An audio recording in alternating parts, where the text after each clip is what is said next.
Let's talk about this title, Mem. Mem is actually the name of the beings in the book. So it's short for memory, of course, but mems are what you would call the extracted memories that are taken out of people. Okay, these are very different ideas that you have, helping create a story that is so intriguing. What would you like us to know about the story? In 1925, in an alternate 1925 in Montreal, scientists have developed a medical procedure that allows you to remove primarily unwanted memories, but in the course of extracting these memories, they will actually produce a new being, which is basically just a keepsake that will house these memories. And the being is not a sentient person. It looks exactly like the person from whom the memory was extracted, but when these things are extracted, they are seen as property. They are owned by their source, and they are usually housed in this vault. This story is not about a source, it's about a mem. It's about a character named, who names herself Elsie, one of the mems who is extracted, but doesn't fit with the expectation of what a mem is. She's conscious, she's sentient, she knows more than why she was extracted, and she can create her own memories. And so this is a story about her being recalled back to this vault without knowing why. So these are beings in your book whose sole purpose is to house a memory of someone else. Right. And the actual people who made the memories, they don't want to remember them anymore, or they want to save them somewhere. For the most part, they don't want the memories anymore. There are a couple of occasions where someone has a good memory and they want to, I guess, gift it to someone. And so they'll have it extracted for that purpose. But typically, all of the mems that are taken out are unwanted memories. And so they don't go home with their source, which is what you call the person who takes the memory out. Instead, they live in a vault. And it's an underground sort of dormitory. And that's where mems are expected to live and expire. And mems, they look exactly like their source, but for the most part, they're not people? Right, no. As far as the law and everything is concerned, no, they're property. So what advantage is it to a person to have their memory taken away and to not remember it anymore? They don't have to deal with something they don't want to deal with anymore, ostensibly. As I said, in the few cases where it's a positive memory that's being intentionally taken out, you can use them for entertainment purposes. One of the very few things that they will do is recite the memory in detail.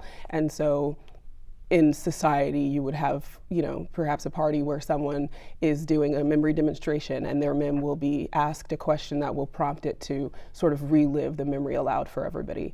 But for the most part, it's meant to rid the source of something they don't want to deal with anymore.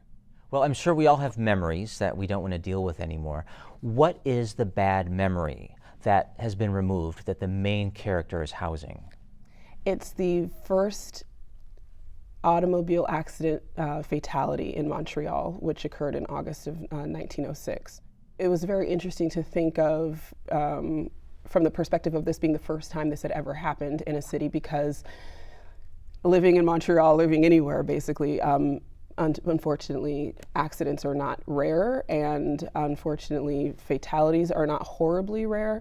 In this case, trying to imagine what it would feel like to be a young woman who has really just started living in society, who has just started living sort of as an adult, she's just debuted. And for her to witness this, and for the world around her to witness it with her, and it be something that had never occurred before, how do you reconcile that this person was a moment ago alive and is now deceased? And the thing that caused that is something that we all thought was an amazing invention. It was an amazing progress for society, and suddenly it's done this. So there's a shocking part of history in terms of this automobile accident. What genre is this book? Because we're talking about 1900s Montreal or the 1920s, and yet there's science fiction elements in it. Right. So it's called speculative literary fiction. Speculative fiction is sort of anything that has a what-if premise that can likely take you outside of the contemporary or real-world circumstances that we know in the world that we live in. And often, of course, that will lead to straight science fiction or fantasy. In this case, because the focus is more on an individual character, who, yes, is a product of that sort of science fiction concept, but the story is following her life and what it does to her, what it means to her. And it doesn't really follow the sort of plot expectations that you would have for a science fiction novel. So the technology is sort of the background for most of the book. The book is about a person, a woman who believes herself to be a person in a world that believes that she is not. So this is really a story about personhood and Right. what it means to be human? And who decides, and how you know, and if it isn't up to us. I think we have this idea that there is some sort of definitive answer for certain things, and everyone will know it when we see it. But what happens when someone else's definition doesn't match my definition? Who's right? Who gets to make that determination? Why? Why are they the authority on that? And of course, this story was really written.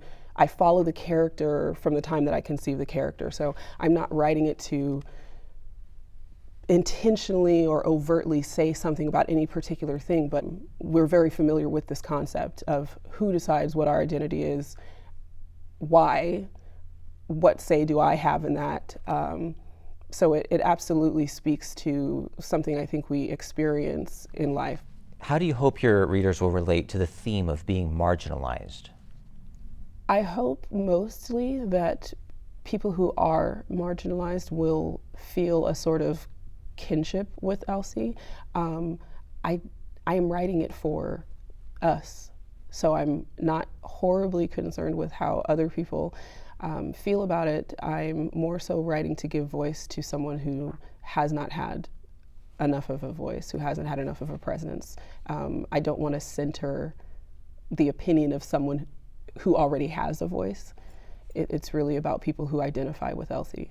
So these are some deep themes you're dealing with in a very provocative setting. What appeals to you about Montreal in the 1920s? A lot of things. One, of course, is just the beginning of this skyline that I love so much in Montreal. It's architecturally, of course, it's absolutely beautiful. You have a lot of very significant historical events happening in that time also, and as somebody who knew that I wanted to incorporate that into Elsie's story, it was a very, very rich time. There are even things that I didn't end up using that I still am very, very fascinated by. But another of the reasons that I said it when I did was because in the course of my research, I discovered a very unsettling fact about Canadian history, and it was that all the way through to 1929, women legally were not deemed persons for the purposes of ownership or legal recourse. And that wasn't overturned until the late 1920s when the Persons case was brought about by 5 Canadian female activists, specifically so that they would be seen in the eyes of the law as people. And I knew in my story that I didn't want Elsie's fight to coincide with that or to come after that, because in that case, on some level, it would seem settled. So I wanted to make sure that her story was taking place before the Persons case in actual Canadian history had taken place. So you now have one book published. What's next for you? For this book, I have always wanted to see this on the screen, more so the small screen. I would love to see Mim given a sort of continuing or anthology series treatment, or a movie, but still for the small screen. For some reason, I've always really wanted to see it on television versus anywhere else. And so I'm very much looking forward to seeing what happens there.